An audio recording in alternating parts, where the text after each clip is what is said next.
Hey guys and girls, Board now back with you. On this video I'm going to be talking about True Detective Night Country episode 1. It is just called part 1, so full spoilers from the start of this review, and sort of a rebirth for True Detective. This is technically season 4, but it's with a new showrunner, Issa Lopez, who I know has a little bit of an indie cred to her from a horror movie she directed a few years ago, which I still need to catch up on.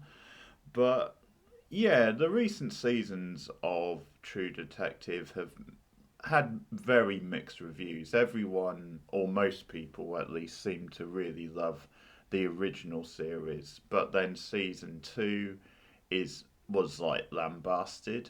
Hope you like that word, but that was really universally hated. And then season 3 picked it up a little bit. I did watch that one. I didn't see season 2, and I did see the original season as well. But that's 10 years ago now. So after a pretty much universally praised first season, there's been mixed feelings on the previous two. So there's sense that it does, if it's going to come back for a fourth season, then it needs a bit of a freshness to it, like a new coat of paint. And it's got a really great lead to start off with to really plug it. And I know they've been pushing this for quite a few months. And Jodie Foster, Oscar-winning Jodie Foster, she is the lead of the show. You've also got Kyle Reese. I think that's how you say her name, who I've just learned is a boxer, so that's interesting, and she's like the co-lead. And there's a bunch of other familiar faces. John Hawkes, Fiona Shaw, who has a decent sized part in this episode, and a few others, but a pretty strong cast down the line. I'm pretty sure Christopher Eccleston is in this season as well at some point. He's not in this first episode, but he has been cast for the season, I do believe. And the premise for this series is that it's set out in Alaska, and the series is based over the dark period in Alaska where it's all pitch black all the way through the days, in contrast with other times of the year where it's nothing but sun. That's the setting for this. And we open up with this mysterious event at a research lab, and something weird happens where something is wrong with one of the people, and he says the word she's alive or she's awake, and the next thing you know, they disappear. And that becomes the investigation, and there's some clues that maybe point to it being linked to a case from a year or so ago, and that's a case involving a Native American who was well, mysteriously went missing. I don't know if it was ever confirmed she was killed, but then in fact no, it hasn't, because there's some discussion of, like, I just believe she might be dead. But anyway, yeah, there seems to be a link to that, and the racial themes and the Native American themes is at the heart of this opening episode, and it's going to be a theme in the series, because the co-lead, the Navarro character, she is of that origin, and she also has an interest in the case because of that, and she brings up that she thinks there's some racism towards that case, and that it wasn't taken seriously because it wasn't a white person. And Jodie Foster, her character Elizabeth, has some there's some tension between the two of them, because she seems very cynical about some of those characters and people in the community who are known as activists, because that's the other thing. The person from the previous case was killed because she was an activist, or that seemed to have some bearing in it. And Jodie Foster, her character, also has like an adopted type daughter who is also of that origin, and there's a little bit of a backstory of that which is hinted at one point in the episode. But she's now on the case, and the other character, the Navarro character, has been like demoted. But that's the setup. Then what happens at this research base and the mysterious disappearance of all these characters there seems to link to that case. So it's about the Navarro character trying to push for that case to be reopened or reinvestigated, and to try and draw some comparisons. With this, there also seems to be a supernatural thing going on with the Fiona Shaw character who's seeing a ghost, and it's ultimately that at the end of the episode, she's following what appears to be a ghost, and what then is where, well, the ghost is. I'm in spoilers, but the ghost leads her to these bodies, which are the people from the research in the ice. So quite a lot of hype for this, and the first episode I thought was very solid for me. I generally enjoyed it. I think you can see she's Issa Lopez is a good director. She's got a good visual eye. This is a great setting for this kind of show, like out in the snow in Alaska, and just the landscape. I mean, the opening shots and the way it set up the atmosphere and the mood, I thought was very impressive, very well done.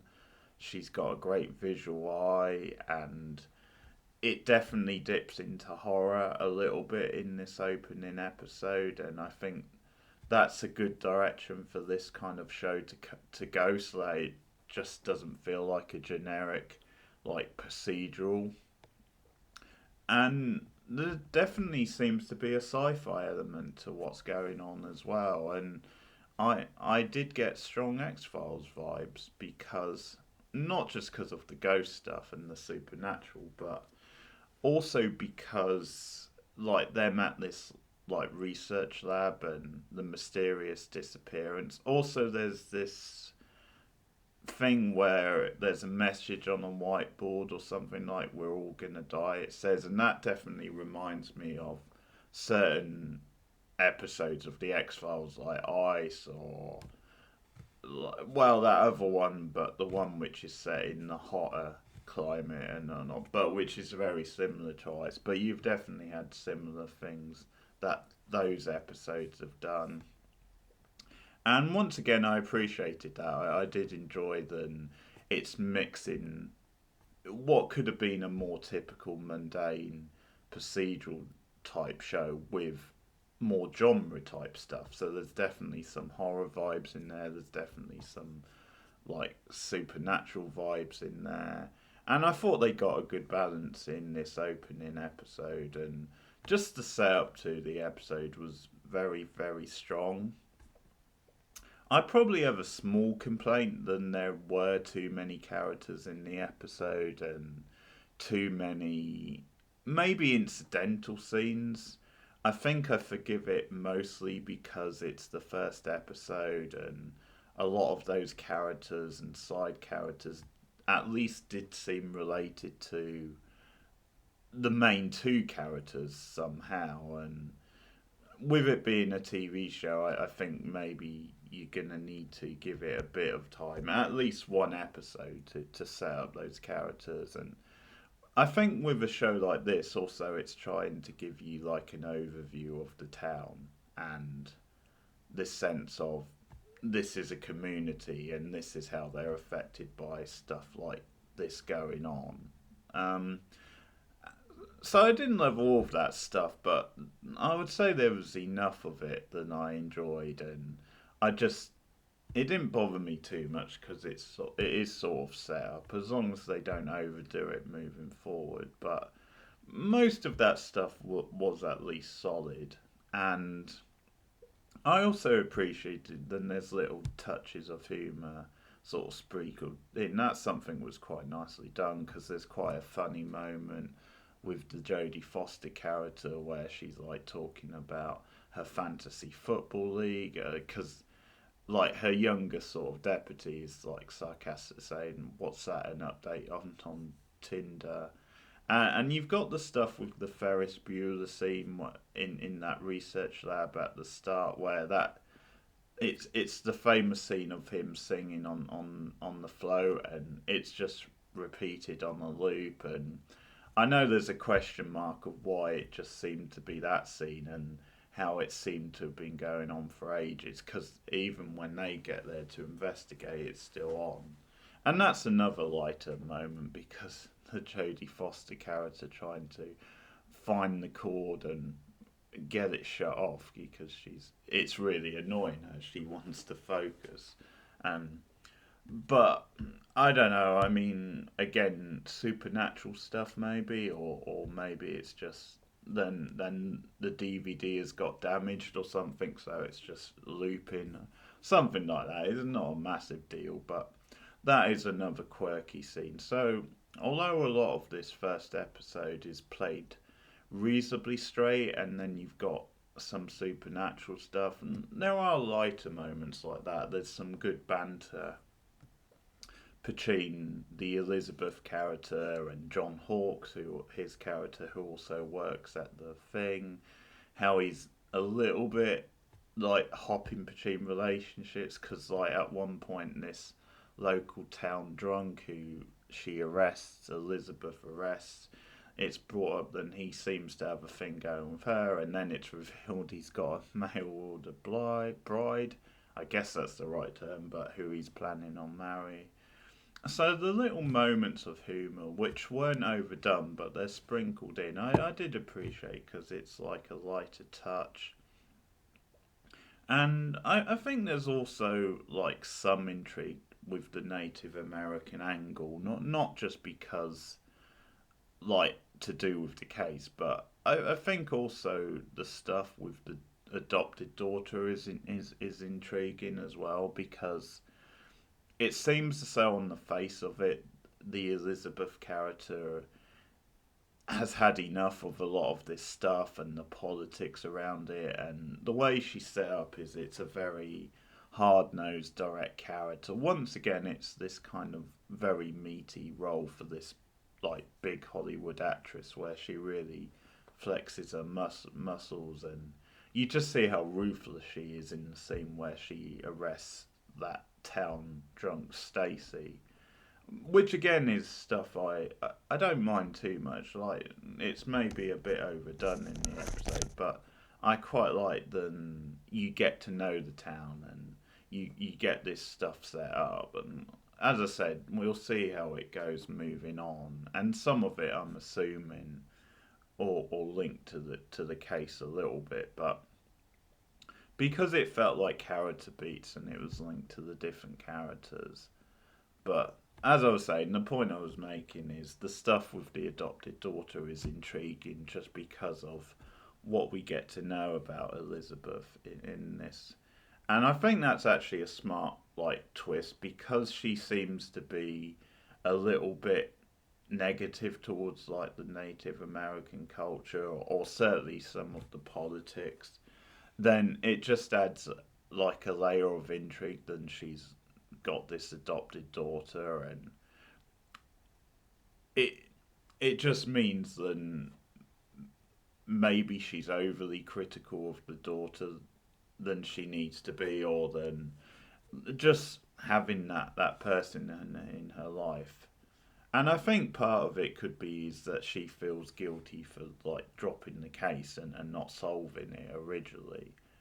Well, she came in and she says this at one point because she puts it back to the Navarro character. It's like, yeah, I came in and you didn't solve it. Like you were taken off it. It was, and that's when Navarro says exactly that's why I want to solve it now, pretty much. But yeah, there's certainly things there you can look into where maybe there is this guilt, and now she's looking after this like adopted daughter. And there's one scene where she has to pick the daughter up because she's been getting into trouble with the locals because they're filming like a YouTube video, and it was either YouTube or TikTok, but they're being a little bit raunchy, and I never understood if it was implied they were having sex, but they were just doing it for the video. And then it's brought up, then, well, the other girl could be underage, and then she corrects it later and says she's 16. Not that it makes that much difference, but that is a correction she makes later. But the stuff with Elizabeth and her adopted daughter, as I'll say, that stuff was intriguing stuff. I thought those scenes were very well played, and you do get little bits and pieces on the case, like there's markings which they link to this patch which is on one of the guy's coats from the lab, so there seems to be some sort of a link there, and that's the case from the past. So you get a scene where Elizabeth and Navarro are both at the research base, and they're both looking for clues, and Elizabeth is looking for the coat in particular because she thinks she could maybe get DNA or some sort of clue off it, and they can't find it, and that's when they get called away, and it's by the Fiona Shaw character, or about her, where they find out that, yeah, these bodies are there, and she's obviously being guided to this place by a ghost, and I'm guessing Fiona Shaw will be quite big in the season as well, because that's quite a big name also. Like I said, there were one or two weaker moments, but the stuff with, I'm trying to think. Well, you've got the John Hawk's son, who his character, like his name's Peter, and he's like the younger type deputy, and once again I did enjoy the nature of that, some of that stuff where Elizabeth is like doing taking every shortcut in a way to try and solve the case, where she's like, well, she talks him. He's in the middle of like getting down to it with his girlfriend or wife, and he's like called away by her and says, "I need you to get some evidence from your file," and it's to get the files from the previous case. So at this point, even though she's playing it cool and just focusing on the case, Elizabeth is clearly thinking that there could be some links to the previous case. So she actually gets this other guy to like go into the father's house and sneak the files out, and he does quite a good cover up where at one point it seems like his cover's blown, but then he makes up a thing and shows him like one object, and then later on sneaks the files out. So that's when she starts looking into it. But I would say a really solid first episode is the way I would describe this. You've got good leads, good performances from them. I'm definitely into the conflict at the heart of the drama with them. You've got a pretty decent supporting cast. And I did like the style of it and the mood of it, like the location stuff and some of the creepier moments.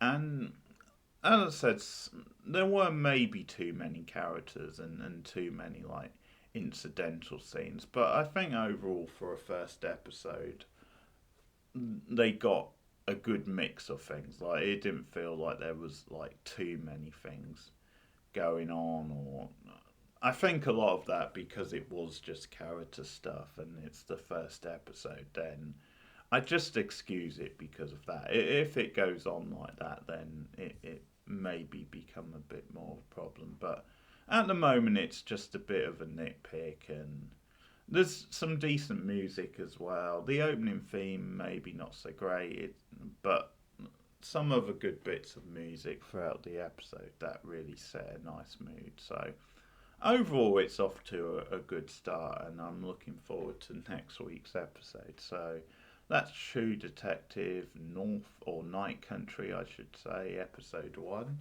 Let me know what you think of this in the comments below. Like and subscribe as always. Share me out on social media, and you can support me at patreon.com/boardnow for just $1 a month to get some extra content and perks. But thanks for listening. Keep watching TV. See you soon, guys. Bye.